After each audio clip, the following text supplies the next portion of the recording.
Google நிறுவனத்தால் நான் 3 வருட காலமாக மன உளைச்சலுக்கு ஆளாகி இருக்கிறேன்.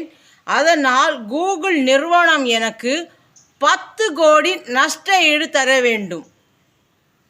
15,000 20,000 என்று ஆண்ட்ராய்டு மொபைல் ஃபோன்களை நாம் வாங்கிவிட்டு நம்முடைய உண்மையான டேட்டாக்களையும் ஃபோன் நம்பரையும் என்டர் செய்து கூகுள் நிறுவனத்திடமிருந்து ஒரு ஜிமெயில் ஐடியை பெற்றுக்கொள்கிறோம்.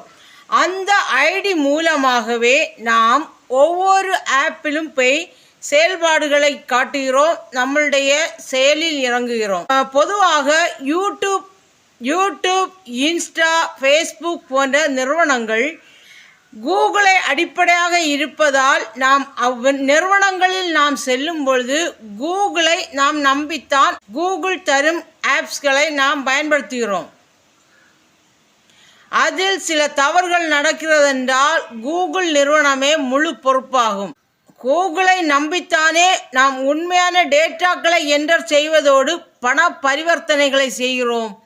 அதில் தவறுதல் இருக்கும்போது, நாம் ஒருவருக்கு ஜிமெயில் அனுப்ப இயலாதவாறு இருக்கும்போது அதற்கு கூகுள் நிறுவனமே முழு பொறுப்பாக மாறக்கூடும். நாம் ஒரு ஜிமெயில் தகவல் அனுப்ப வேண்டுமென்றாலும், ஒரு வெப்சைட்டில் ஏதாவது அனுப்ப வேண்டுமென்றாலும் மொத்தமும் கூகுளை நம்பித்தான் நாம் இந்த செயலில் இறங்கிறோம். ஆனால் கூகுளின் செயல்பாடுகள் திறமையானதாக நன்மையானதாக எனக்கு தெரியவில்லை. அதனால்தான் நான் இந்த நஷ்ட ஈடு கேட்கிறேன்.